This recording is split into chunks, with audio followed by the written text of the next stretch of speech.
താരസംഘടനയായ അമ്മയിലെ തർക്കവിതർക്കങ്ങൾക്ക് ഇപ്പോഴും ഒട്ടും ശമനമില്ല എന്നുള്ളതാണ് നമുക്ക് റിപ്പോർട്ട് ചെയ്യാൻ കഴിയുന്ന ഏറ്റവും പ്രധാനപ്പെട്ട വാർത്ത. കഴിഞ്ഞ കുറേ നാളുകളായി തന്നെ അമ്മയിലുണ്ടാകുന്ന പ്രശ്നങ്ങൾ, അതിലുണ്ടാകുന്ന പടലപ്പിണക്കങ്ങൾ, അതിനെ തുടർന്നുണ്ടാകുന്ന കമ്മിറ്റിയിൽ നിന്നുള്ള ഇറങ്ങിപ്പോക്ക്, പിന്നീട് കമ്മിറ്റിയിൽ നിന്ന് നിരവധി പേർ രാജിവെച്ചതൊക്കെ തന്നെയും നമ്മൾ വ്യത്യസ്ത സാഹചര്യങ്ങൾ റിപ്പോർട്ട് ചെയ്തിരുന്നെങ്കിൽ പോലും ഇപ്പോൾ ശ്വേതാ മേനോനെതിരെ രമേശ് പിഷാരടി, അദ്ദേഹം പാലക്കാട് MLA കൂടിയാണ്, ജനപ്രതിനിധി കൂടിയാണ്, അമ്മയുടെ ജനറൽ ബോഡിയിലെ അംഗം കൂടിയാണ്, അദ്ദേഹം ഇപ്പോൾ രംഗത്ത് വരുന്നു എന്നുള്ളതാണ് ഏറ്റവും ശ്രദ്ധേയമായിട്ടുള്ള വാർത്തയായി റിപ്പോർട്ട് ചെയ്യാൻ കഴിയുന്നത്. അഡ്ഹോക് കമ്മിറ്റിയുടെ അധ്യക്ഷൻ കൂടിയായിരുന്നു. അഡ്ഹോക് കമ്മിറ്റിയുമായി ബന്ധപ്പെട്ടുള്ള കേസിൽ കക്ഷി ചേർത്തതിനെതിരെ ഇപ്പോൾ ഒരു സത്യവാങ്മൂലം കോടതിയിൽ ഫയൽ ചെയ്തിരിക്കുകയാണ് രമേശ് പിഷാരടി. അതിൽ അദ്ദേഹം പറയുന്നത് ദുരുദ്ദേശപരമായിട്ടുള്ള സമീപനത്തോടുകൂടി തന്നെ ആക്രമിക്കുക എന്നുള്ള ലക്ഷ്യമായിരുന്നു ശ്വേതാ മേനോന് ഉണ്ടായിരുന്നത് എന്നുള്ളതാണ്.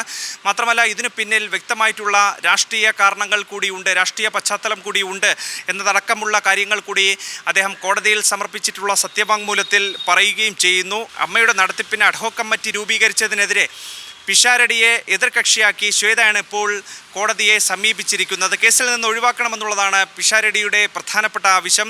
അഡ്ഹോക് കമ്മിറ്റിയുടെ തലപ്പത്ത് നിന്ന് സ്വമേധയാ തന്നെ ഒഴിഞ്ഞിരുന്നു എന്നുള്ളതാണ് ഇതുമായി ബന്ധപ്പെട്ട് സത്യവാങ്മൂലത്തിൽ പറയുന്നത്.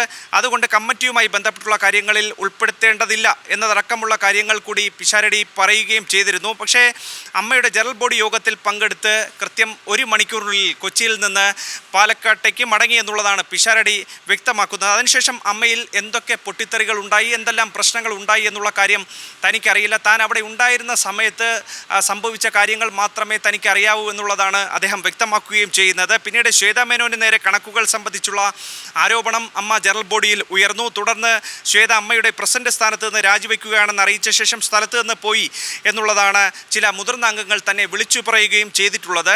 പ്രസിഡന്റും എക്സിക്യൂട്ടീവ് കമ്മിറ്റി അംഗങ്ങളും രാജിവെച്ച സാഹചര്യത്തിൽ അടുത്ത കമ്മിറ്റി വരുന്നതുവരെ താൽക്കാലികമായി ഒരു അഡ്ഹോക് കമ്മിറ്റി രൂപീകരിക്കുകയാണെന്ന് മുതിർന്ന അംഗങ്ങൾ തന്നെ വിളിച്ചു പറഞ്ഞു എന്നുള്ളതാണ് അദ്ദേഹം വ്യക്തമാക്കുകയും ചെയ്യുന്നത്. ഇതിന് നേതൃത്വം കൊടുക്കണമെന്ന് അഭ്യർത്ഥിച്ചപ്പോൾ സംഘടനയുടെ നല്ലതിനു വേണ്ടിയല്ലേ എന്നോർത്ത് താൻ സമ്മതിക്കുകയും ചെയ്യുകയായിരുന്നു. പിന്നീട് ഇതിൻ്റെ പിറ്റേന്ന് അഡ്ഹോക് കമ്മിറ്റിയുടെ യോഗം ചേർന്നിരുന്നു. തുടർന്നാണ് തനിക്ക് ഈ പദവി ചേരില്ല എന്നുള്ള കാര്യം തനിക്ക് ബോധ്യപ്പെട്ടത് എന്നുള്ളതാണ് അദ്ദേഹം വ്യക്തമാക്കുന്നത്. പ്രത്യേകിച്ച് നമുക്കറിയാവുന്നതുപോലെ രമേശ് പിഷാരടി പാലക്കാടിൻ്റെ ജനപ്രതിനിധിയാണ്, MLA ആണ്, നിയമസഭാംഗം കൂടിയാണ്.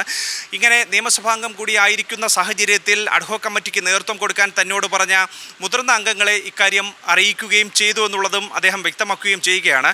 അഡ്ഹോക് കമ്മിറ്റിയുമായി ബന്ധപ്പെട്ട് അമ്മയുടെ രേഖകളോ മിനിറ്റ്സോ കൈപ്പറ്റുകയോ കൈവശം വയ്ക്കുകയോ ചെയ്തിട്ടില്ല എന്നുള്ള കാര്യവും അദ്ദേഹം വ്യക്തമാക്കുന്നു. കാര്യങ്ങൾ ഇങ്ങനെ ഇരിക്കെയാണ് ശ്വേതാ മേനോൻ തന്നെ എതിർകക്ഷിയാക്കിക്കൊണ്ട് കേസ് കൊടുത്തിരിക്കുന്നത് എന്നുള്ളതാണ് അദ്ദേഹം പറയുകയും ചെയ്യുന്നത്. ഈ സാഹചര്യത്തിൽ കേസിൽ എതിർകക്ഷിയാക്കാനുള്ള യാതൊരു സാഹചര്യവുമില്ല എന്നുള്ളതും പിഷാരടി വ്യക്തമാക്കുകയും ചെയ്യുകയാണ്. അങ്ങനെ കഴിഞ്ഞ കുറേ നാളുകളായി താരസംഘടനയായ അമ്മയിൽ ഉണ്ടായിരിക്കുന്ന പ്രശ്നങ്ങൾ അത് വീണ്ടും മറനീക്കി പുറത്തു വരുന്നു എന്നുള്ളതാണ് വ്യക്തമാക്കാൻ കഴിയുന്ന, റിപ്പോർട്ട് ചെയ്യാൻ കഴിയുന്ന വിവരം. നേരത്തെ ശ്വേതാ മേനോനും അതോടൊപ്പം തന്നെ രമേശ് പിഷാരടിയും തമ്മിൽ സംസാരിക്കുന്ന ശബ്ദ സംഭാഷണം പുറത്തായത് അത് വൻ വിവാദമായിരുന്നത് കൂടിയാണ്. ഇപ്പോൾ ഇരുവരും തമ്മിലുള്ള തർക്കം അത് വീണ്ടും അന്തരീക്ഷത്തിലേക്ക് വരുന്നു, വീണ്ടും പൊതുസമൂഹത്തിലെ ചർച്ചകൾക്ക് കൂടി വഴിവെക്കുന്നു എന്നുള്ളതാണ് ഏറ്റവും ശ്രദ്ധേയമായിട്ടുള്ള കാര്യമായി തന്നെ റിപ്പോർട്ട് ചെയ്യാനും കഴിയുന്നത്. ഏതായാലും നിലവിൽ സത്യവാങ്മൂലം കോടതിയിൽ ഫയൽ ചെയ്തിട്ടുണ്ട്. കോടതിയുടെ തുടർ നടപടിക്ക് അനുസൃതമായിട്ടായിരിക്കും ഇനി അടുത്ത് അമ്മയിൽ സംഭവിക്കാൻ പോകുന്ന കാര്യങ്ങൾ എന്നുള്ളതാണ് നമുക്ക്